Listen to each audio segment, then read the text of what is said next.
Bismillahirrahmanirrahim. Assalamualaikum warahmatullahi wabarakatuh. Apa kabar kelas 11 SMA Al Khairiyah, 11 MIA, 11 IIS 1 dan 11 IIS 2. Semoga dalam keadaan sehat dan tetap semangat dalam pembelajaran blended learning. Sebelum mulai belajar, alangkah baiknya kita berdoa terlebih dahulu. Berdoa dimulai. Pada video sebelumnya, Ibu sudah membahas mengenai organisasi bentukan Jepang. Nah, sekarang kita masuk ke materi terakhir, yaitu penindasan Jepang dan perlawanan terhadap Jepang. Yang pertama adalah siapkan terlebih dahulu alat tulisnya, buku tulis, LKS, pulpen, dan juga hasil catatan PR pekan kemarin.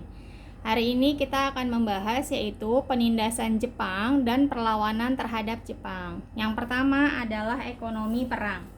Ekonomi perang ini adalah menjadikan Indonesia sebagai tentara Jepang untuk berperang. Jadi kebijakannya sangat-sangat merugikan Indonesia. Yang pertama adalah menyita aset penting milik Indonesia.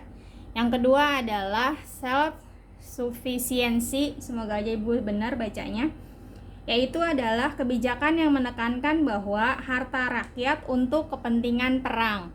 Dan yang terakhir adalah pengawasan ketat, itu salah tulis, pengawasan ketat ekonomi.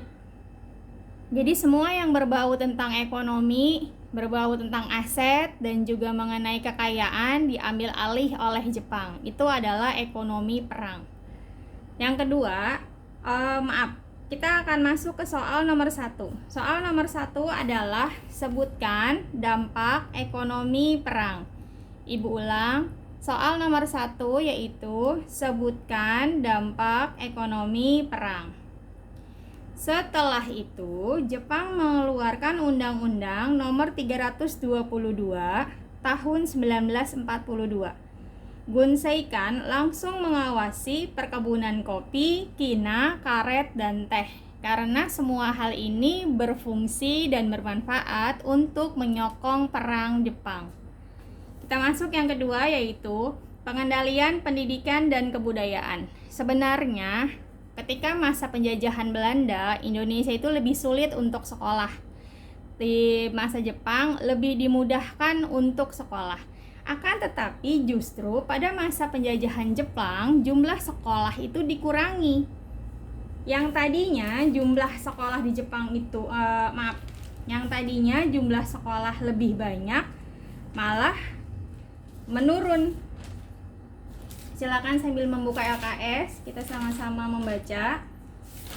Yaitu pemerintah Jepang mengurangi sekolah dasar dari 21.500 menjadi 13.500. Sedangkan sekolah lanjutan menurun dari 850 menjadi 20. Dan sedangkan kegiatan perguruan tinggi dapat dikatakan berhenti.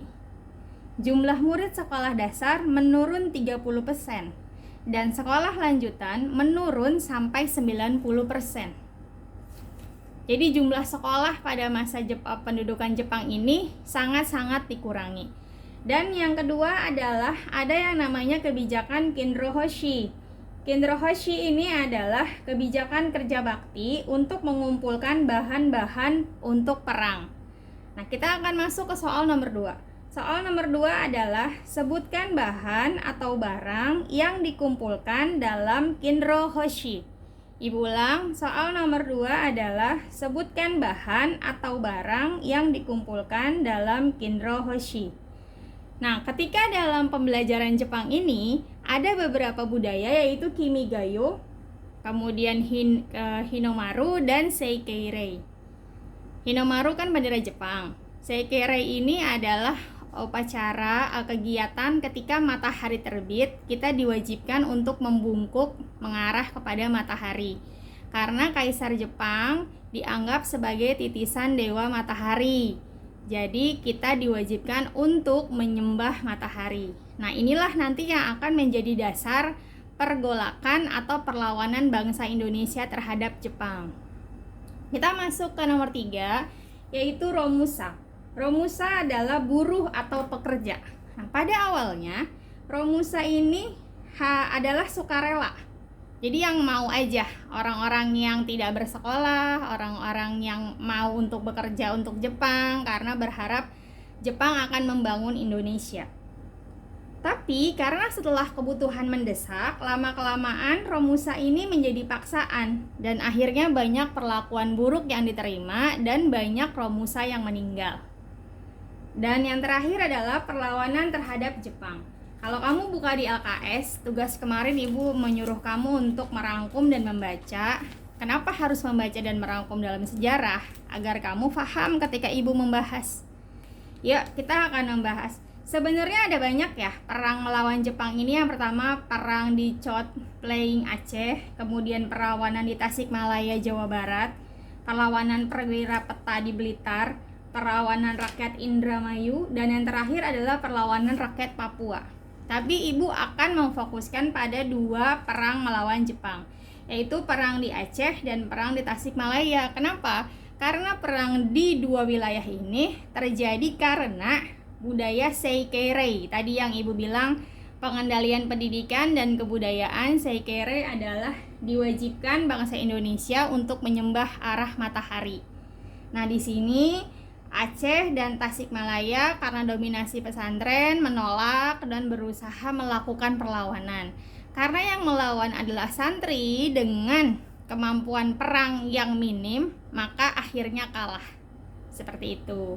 Kita akan langsung masuk ke dalam tugas. Semoga kamu paham karena videonya tidak bisa terlalu panjang.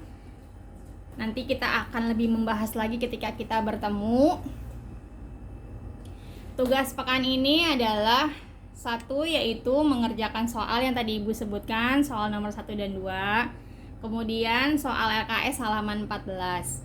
Semoga bisa dipahami dan semoga kamu mudah dalam mengerjakan tugas. Semoga dalam keadaan sehat. Kita tutup pertemuan kali ini dengan mengucapkan hamdalah, alhamdulillahirabbil alamin. Membaca doa kafaratul majelis. Subhanaka Allahumma bihamdika asyhadu alla ilaha illa anta astaghfiruka wa atubu ilaik. Assalamualaikum warahmatullahi wabarakatuh.